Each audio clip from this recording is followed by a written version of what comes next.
Hey, what's up, good people? This is FiredUp KC. We are here again. I have the best of the best in the house. I have Professor David Patrick in the house today.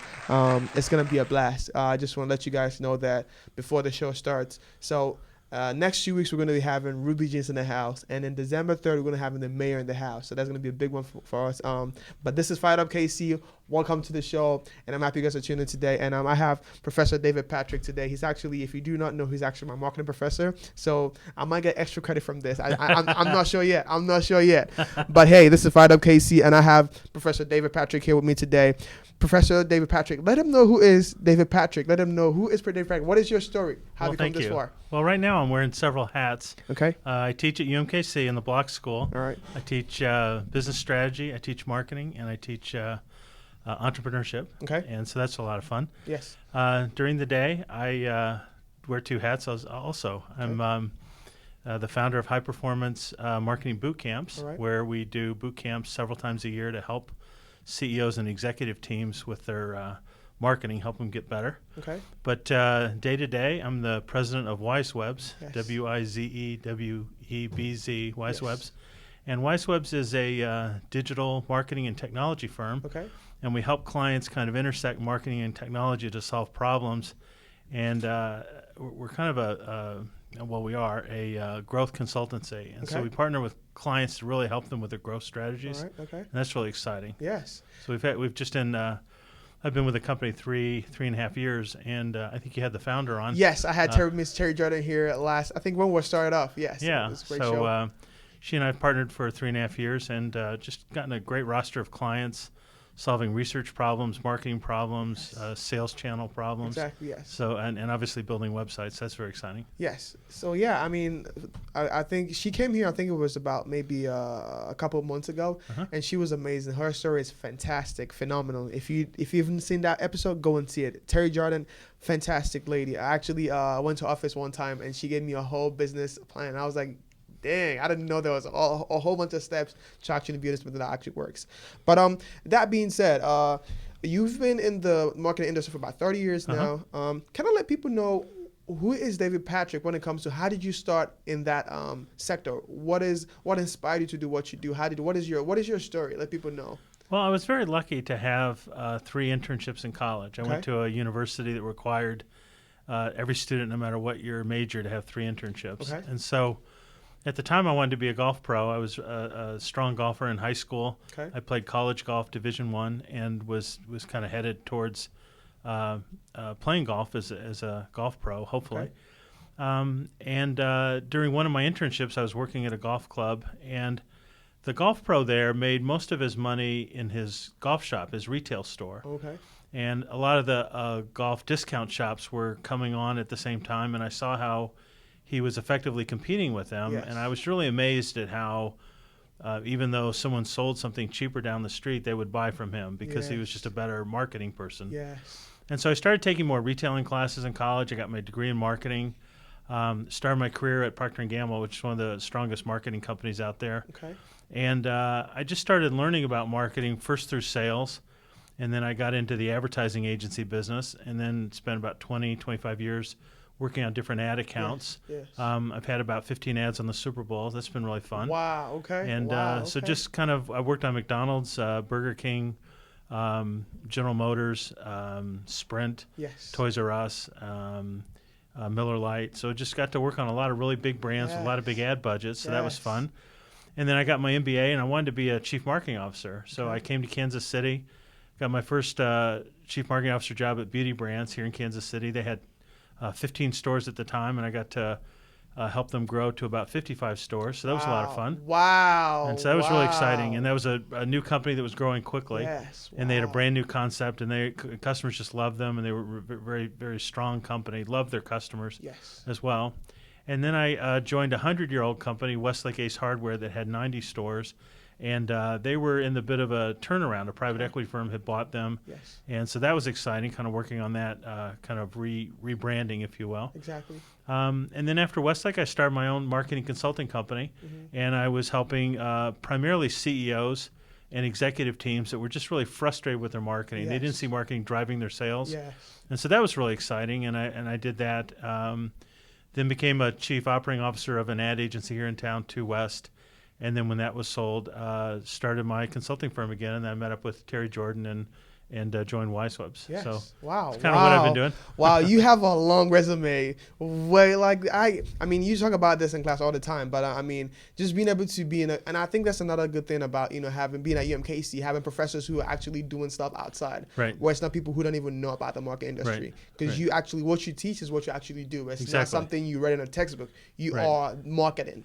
Right. And that's why I named my company. Exactly. So that when I got the idea from my company, before I had a business plan, before I had anything, I wrote down high performance marketing. Yes. And I thought, if I was doing that, what would I be doing? If someone paid me to do that for them, what would I be doing? If I taught it in class, what would I be teaching? If I wrote a book on it, what would the chapters be? Yes. So everything kind of organized around, there's marketing and then there's high performance marketing. Who's doing it? Exactly. What are they doing differently? And then if I wanted to do it, what would I be doing? Exactly.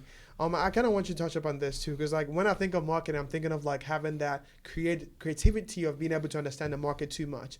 What do you think is the key thing to becoming a good marketer? What do you think is one key thing?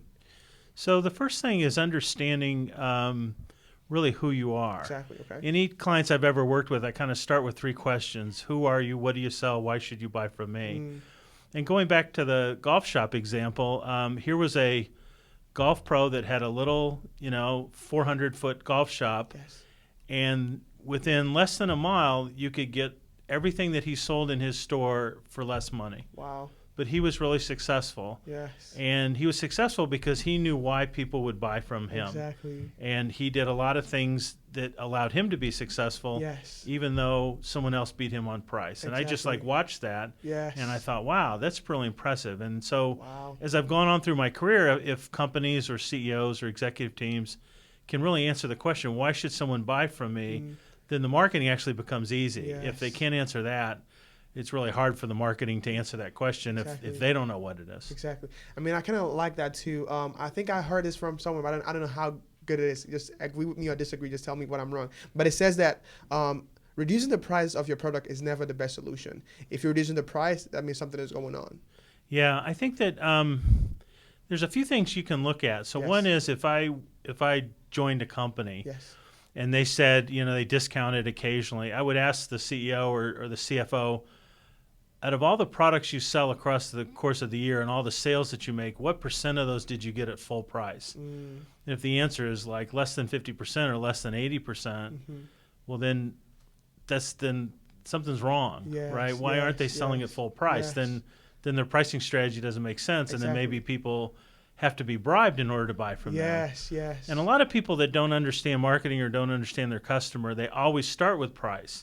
Geez, I can't sell, it must be the price. Yeah. And bad salesmen always lead with the price, Yes, as opposed to other things, which, why should you buy from me? Because I have a better product, or because exactly. I can meet your needs more effectively, or because I'll make it easier for you. There's a lot of reasons. I'm a big fan of, you don't advertise price unless, for different reasons, but then second to price, you focus on the product, yes, as opposed to the product's benefits and then what it can do for you. Exactly. And I like that too. Funny enough, we were actually listening to the new Kanye West song, which is basically about Chick-fil-A closed on Sundays. Right. And I think that's a marketing strategy for Chick-fil-A, knows what they're known for. Right. And it's not been open on Sundays. Right. And that's another thing to say, this is what we stand for, and this is what we do. We don't really care about what every other person is doing, but we focus on this. And I think, do you think that is really, really, really effective in marketing? Yeah, and also, absolutely. And if you know who you are, then you know what you can focus on. Exactly. And, it's one of our guest speakers said in class a week ago, you can't get a cheeseburger at Chick-fil-A. Yes, right? yeah. And they sell chicken, right? They're in the chicken business. Yes. And if you want a great chicken, that's where you go. Exactly, yes. And you know why you would go there. Exactly. I think another thing I learned from your class, which is a good tip for me, is that most companies that do like a percentage off, the price, they're still making money out of that. Because I used to think that's actually a marketing strategy to get you into the store, yeah. but it's still making profit on it. Right. And I was always thinking about that. That is definitely true, right? Right. That's a pricing strategy. Yes. It's called a high-low pricing strategy, but Okay. I'll mark it up to mark it down. Yes. Another thing you see, anytime you see a car dealer that says, I'm going to sell you the car at cost or at invoice, that's not what they're paying for it. So they tell you that that's the invoice. Yes. They might show you the invoice. Exactly. That's not what they pay for. That is fantastic. Okay. So now being in the industry for about 30 years now, what has been your toughest times and how were you able to push through those times? So generally there's 3 types of marketing assignments. Okay. So the ones that I love the most are build assignments. Okay. So we're building WizeWebz right now. We're growing that as a company. Yes. Most of the clients that hire us are trying to grow their companies. So those are building assignments. Okay. Occasionally you get an assignment where you're trying to fix something. Yes. So I worked on Toys R Us and I worked on Oldsmobile and a company that people don't remember anymore called Service Merchandise. Yes. Those were fix assignments. Yes. Your goal was to fix something so that they could grow again. Yes. Because they had a long decline. Exactly. And those are really interesting assignments. It's not the least bit compelling and interesting to work on something that's a fix assignment, but it's very often you get tarred with the problem at some point. Exactly. Yes. If Toys R Us doesn't turn around, at some point the people working on Toys R Us are part of the problem. Yes. So if you work on it long enough, you get tarred with that. But then the other types of assignments would tend to be really boring or what I would call maintain assignments. Okay. So if you and I got a job tomorrow working on the Frosted Flakes account, Yes. the first thing they would tell us would be, don't screw up Frosted Flakes. And so, that prevents us from doing anything innovative, but it also prevents us from doing anything detrimental, but you just kind of manage it. Yes. And those are boring. So, yes. so the worst assignments I've had is when the assignments where I can't really do anything. Okay. The most interesting assignments are fixed assignments, but the most rewarding assignments are helping companies grow. And build and develop. What do you think has been your toughest company to work with, or a toughest project you had? I won't name the name, but I worked on a large restaurant chain where early in my career that had horrible operation scores. Okay. So all of us have been into a fast food restaurant where the restaurants were dirty, the employees weren't trained, the food wasn't consistent, right? Yes, yes. So we saw in the data these scores that told us this. At the same time, we're driving people into the restaurant and using a whole bunch of marketing techniques like new products or discounts or sales to get people in, even though you knew, like a leaky bucket, exactly. You bring in 100 people, 80 people would never come back because the experience was terrible. Yes, that's true. And so that was disheartening because you really wanted the marketing and the operations to work together. Okay. There's a lot of people right now, Popeyes is in the news right now. There's a lot of people that are kind of patting themselves on the back of, look how many chicken sandwiches we sold out. Exactly. But if you think about it, that's a horrible marketing mistake when you advertise a product and you don't have it in the store, and the employees get beat up by the customers, and people are showing up and they're disappointed. Yes. And it's like a huge mistake. It's not a great marketing success. It's a huge mistake. Yes. And it just leaves everyone disappointed. Exactly. Yes. And I think another thing you said is consistency. It's not having one pop up and then no one sees you forever. Right. And that's, I think, one thing that Chick-fil-A has been able to do for a long time. Right. Consistency. Right. I'm writing some articles right now on LinkedIn about strategy, and one of the things I keep coming back to is, if you're a company, do you understand why your best customers love you? Do you understand that? If you understand why they love you, then what are you doing to actually make that work harder and harder and harder? Yes. Sometimes I give the example of there's a steak restaurant that I like in Chicago, and every time I go to Chicago on business, I try to go to this restaurant. Okay. And on the menu it says, ask for our famous char-broiled crust, our char crust. Yes. Right? So you pay extra for that, and you can get your steak with a char crust. Yes. And so if I were going to Chicago in 3 weeks, I'd probably think, oh, well, when can I go to this restaurant? Exactly. I'm going to order this steak with this char crust. So the last time I went, I ordered the steak with the char crust. I was looking forward to the visit. I go there. Now, that's why I went there. Exactly. I could have gone anywhere, but I went there for the char crust steak. Yes. And so I get there, I order it. The steak comes out. It doesn't have the char crust. I say to the waiter, this doesn't have the char crust. And he says, I guess they forgot. I'm like, well, that's why I came. That's your reason why I came here. Right, that's why I came. And so there wasn't any no, this is why I came. Yeah, that's and the so reason, if yes. you understand why customers are coming from Yes. you, whether it's Oklahoma Joe's here in Kansas City, they like the brisket, Yes. or something else. If you're coming there for a reason, then you got to be great at that reason. Yes. And then what are some of the other things that can actually make that experience even better? Yes. Wow. Yeah. That's fantastic. And so if you ask me if I let's say the restaurant interviewed me after my visit and said, okay, were the restaurants clean? Yep. Was the hostess friendly? Yep. Yes. How was the salad? Great. Did they offer you a dessert? Yeah. Yes. How was the price? What was fair? Mm-hmm. But my whole trip was ruined because it's not the reason I came there wasn't delivered. Exactly. And to me, that was what the brand stood for, and the brand promise wasn't delivered. Yes, the brand promise. You bring it back to the brand promise. You gotta. Yes, that's important. If you go for something, you want to get that thing, and if you don't get it, you're not satisfied, right? Yeah. I'm gonna switch the question a little bit. So like you've been a professor on campus. What do you think about the education system where students just come to get a degree, you just get A's in the class, just get grades, and don't actually take the content to become them? What do you think about the difference in education? Do you think it's just better to just get a degree and go find a job, or do you think it's more better for you to actually develop who you are as a person? Well, they better not take my class. I think you've discovered already that it's a lot of work. Yes. There's a lot easier marketing classes than mine. Exactly. But my philosophy has always been I want to teach application. I know that most of the students that take my class, this is the only marketing class they're ever going to take in their career.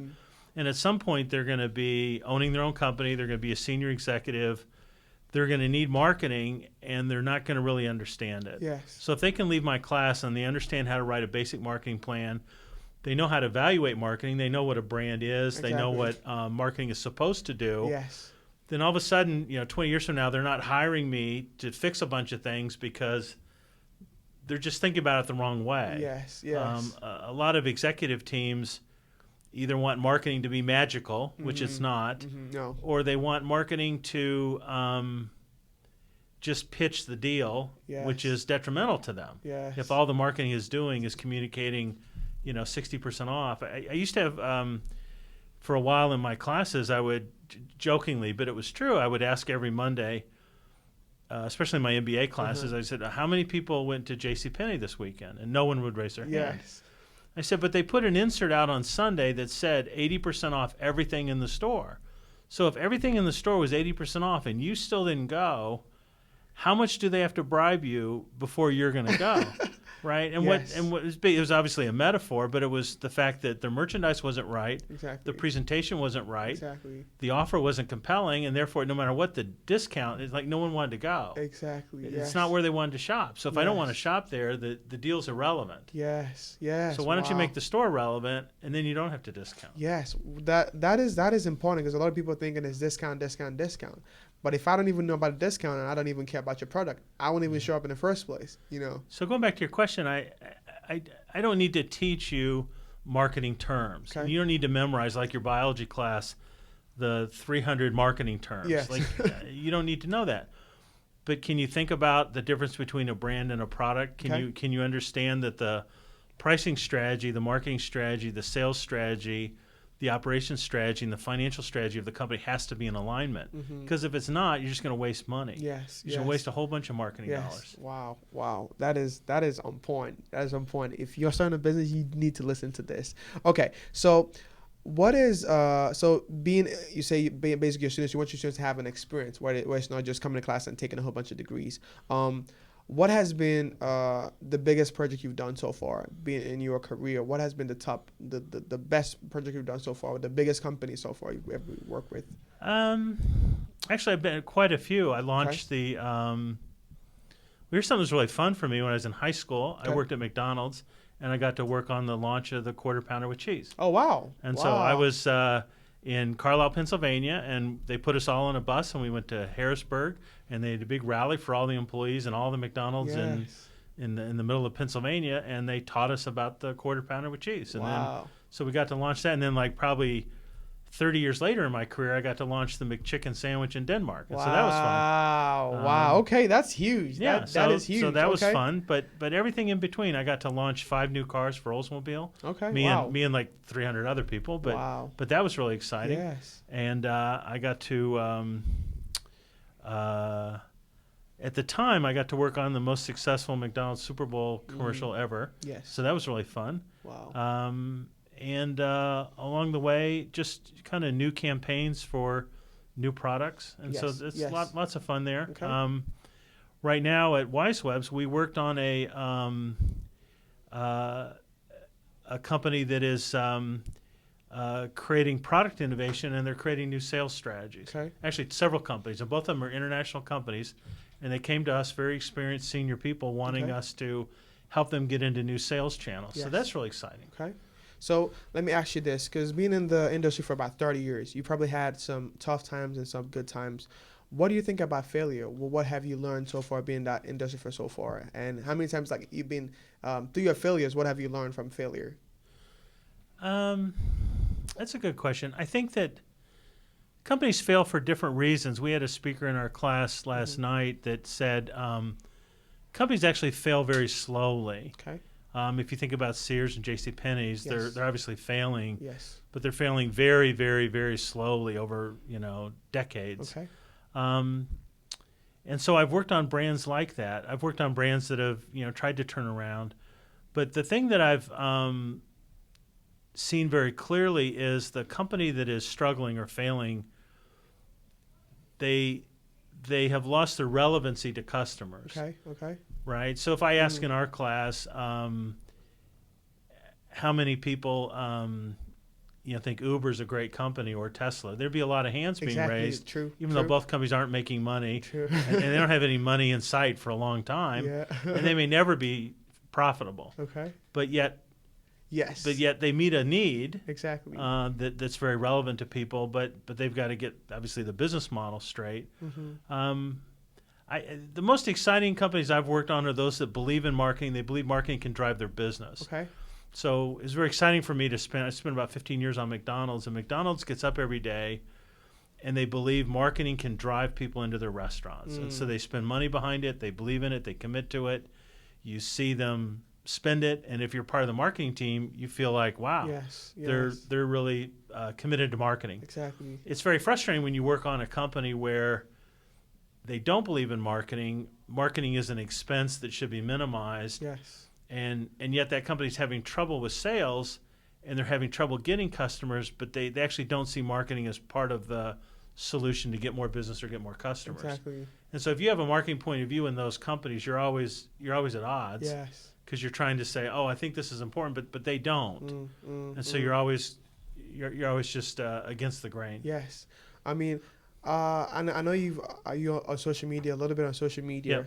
Yep. What do you think about the whole going to college versus becoming an entrepreneur? Because when people hear about entrepreneurship, it's like dropping out of school and Right. leaving.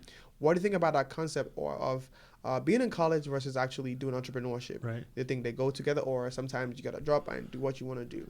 I think that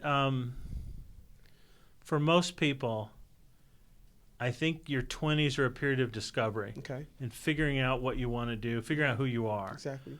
I think the period of your life in your 30s is becoming an expert at something. Yes. And then in your 40s you begin to kind of optimize that. Yes. And then your 50s you monetize it. So Yes. roughly. Yes. So if you're in your 20s, if you can figure out what you want to do, college might be part of it, the Army might be part of it, joining a rock band or becoming a professional hockey player, all that stuff might be part of it. Exactly. But it's figuring out by the time you're 30, Yes. geez, what do I like to do? What am I good at? Yes. What will people actually pay me to do? Exactly. Yes. And one of the things that I know in my career very specifically, it was probably in my early 30s, Okay. I figured out I loved retail marketing. I was really good at it. I understood it. Yes. And people liked me doing it. Okay. Yes. And yes, once yes, I yes. figured that out and I kind of pushed my career towards that, Yes. I got a series of promotions very quickly, and I kind of moved from lower middle management to upper management. Yes. In a period of probably about 5 years. I just kind of hit the jump seat. Exactly. And I went really fast in my career because all of a sudden I found that sweet spot. Yes. But I yes. also figured out, well, here's something I can do, for another 20, 30 years because I Yes. know what I'm good at. I mean, even like right now when our company is looking at clients, I tend to favor clients that are retail clients, restaurant clients, because I know their business really well. Yes, We had a meeting yesterday with a retail client, and we could have talked all sides of that client's business: operations, finance, HR, training, marketing. Yes. We could talk all sides of it because we knew it so well. I knew it, and my partner did too, but we knew the business so well and so thoroughly. The client was engaging with us as a peer, even though we were potentially a supplier. Yes. Wow. So so that makes it easy for me to find those assignments. Exactly. But going back to your question, if you're 20 years old and you want to be an entrepreneur, I think that's very aspirational, and you might learn a lot being an entrepreneur. Yes.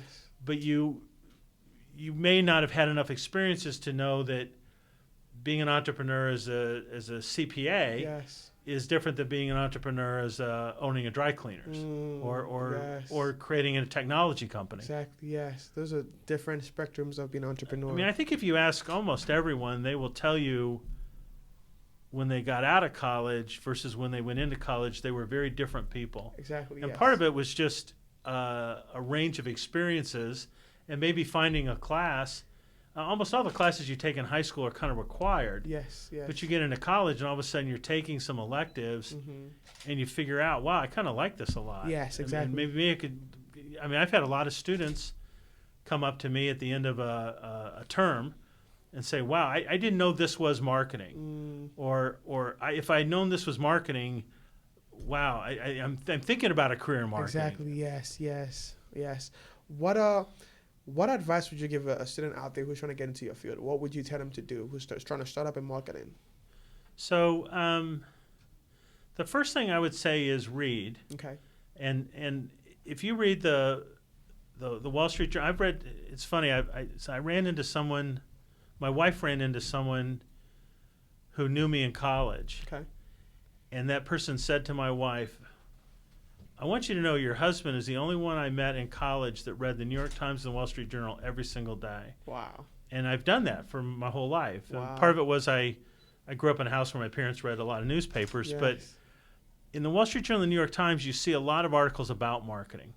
I mean, any article I read right now on the political campaigns, I'm reading it through the lens of those are marketing campaigns. Yes, yes, And, yes. How are they succeeding? How are they not? Exactly. But if you want to go into marketing, first of all, it's just read everything you can about marketing, study it, watch what people are doing on things like Facebook and YouTube and Instagram and TikTok and all these new platforms that are coming out.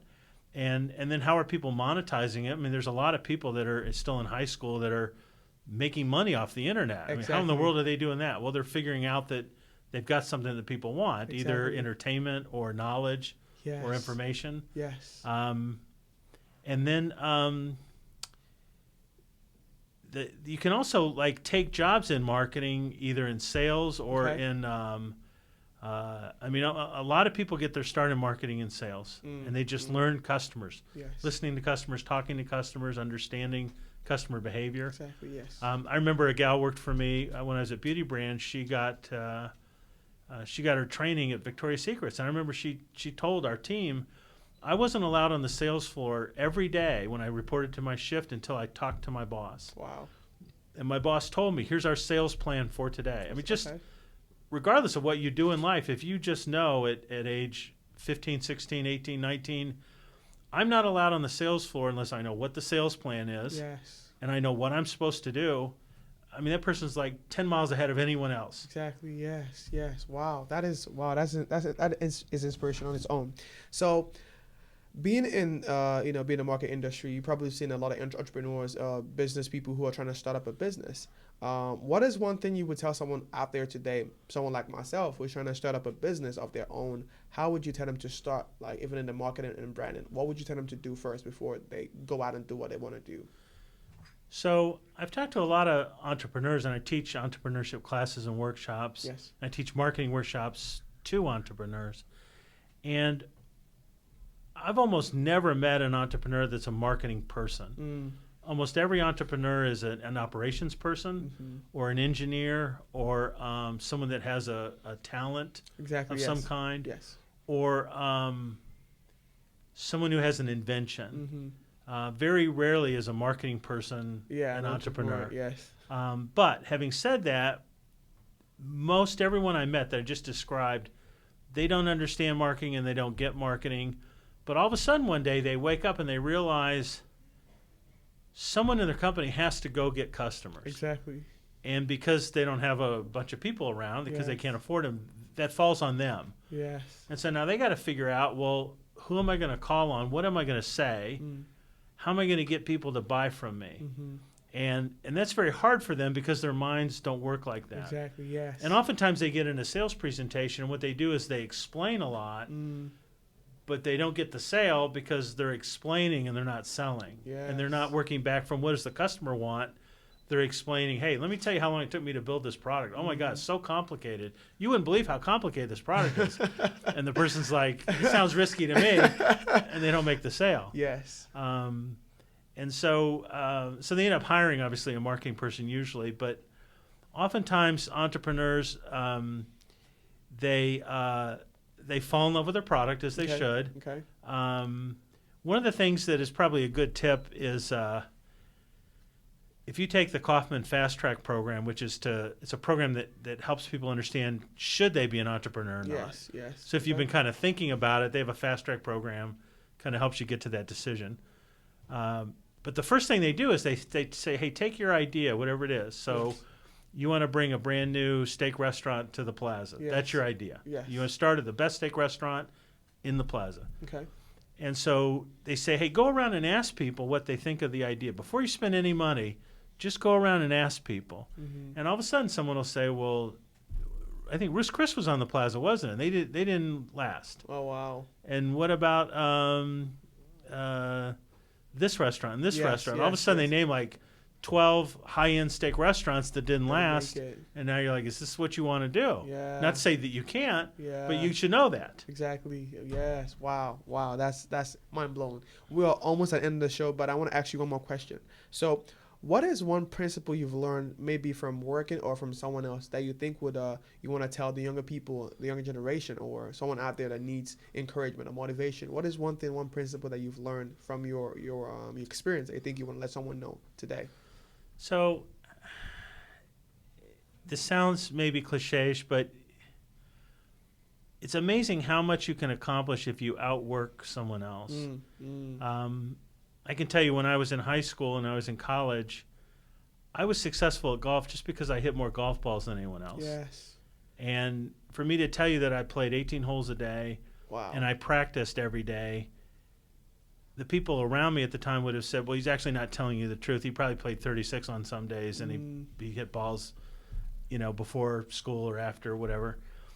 And I did that because I knew that I could get better if I practiced. Exactly, yes. And if I've got a big presentation coming up or a big client meeting, the equivalent of that is preparation and being prepared and doing my homework and doing my research. And we have clients right now that if we're working on a website for them or social media or whatever, it's not uncommon for me to look at 20, 30 competitors just to see what their competitors are doing. Yes. Well, that's just, again, geez, how can I out-prepare and be ready for what I need to know so that I'm prepared. Wow. And so a lot of, I mean, I've had students that have, had an entire term paper and they turn it in and the only source of information was the company's corporate report. Well, that's just one-sided, but compare that to a student that looked at like 20 resources, and all 20 were actually really substantive, and they got a whole bunch of different points of view. Yes. And now it really informs what they're saying. Wow. So just the depth of preparation, the depth of thinking. Exactly. I think that can carry people a long way. Yes. Wow. That is, you heard it here. Preparation and work and work and work. So I'm going to do the segment. This is towards the end. I'm going to do the segment. So I'm going to ask you, what are 3 things that people do not know about you, or probably UMKC doesn't know about you, or people, myself personally, I don't know about you? What are 3 things that no one knows about you that you think you want to let people know today? I've played in a professional golf tournament. Yes, we know that already. Yeah, we were talking about the whole show. I probably, no one knows this. I want to get to where I can ski 90 days a year. Wow. And right now, at least for the last 30 years, I've had to either get on a plane or drive for 15 hours to get to a ski slope. But if I'm lucky every year, I can probably ski maybe 5 to 8 days, maybe. It's usually every other year, but if I could ski 90 days a year, I'd be happy. Wow. So that's one thing. Wow. Okay. That's a goal. and for a long time, when recruiters would call me and say, Yes. "What's your dream job?"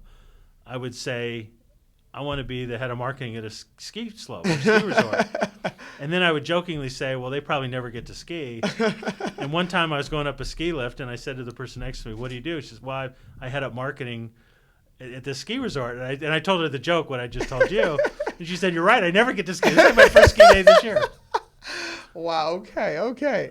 Well, we know that. You have another thing you want to tell people that people know? No, I think that's good. Okay, yeah, that sounds pretty fantastic for me. So we're almost at the end of the show. Are you on social media, or you are on? Where can people catch you? Let me do this. What is the future of David Patrick? Do you know where you want to go? What is the goal for maybe WizeWebz or? Well, we're building WizeWebz. Okay. We've had just tremendous growth the last 3 years. Okay. As I said, we've got 3 international clients right now. We've got a lot of big brands. Big senior clients paying us to do really challenging problem solving for them. Yes. So that's exciting. High performance marketing boot camps continues to be successful. That's really fun. And then I love to teach, and I teach both at KU and UMKC in the marketing programs, and I really enjoy that. That's a lot of fun. All right. So where can people catch you on the internet, social media, website? They can catch me on LinkedIn. Okay. Obviously, they can WizeWebz.com, WizeWebz.com. Okay. That's where they can find you at. Yep. All right, sweet. Well, we've come to the end of the show today.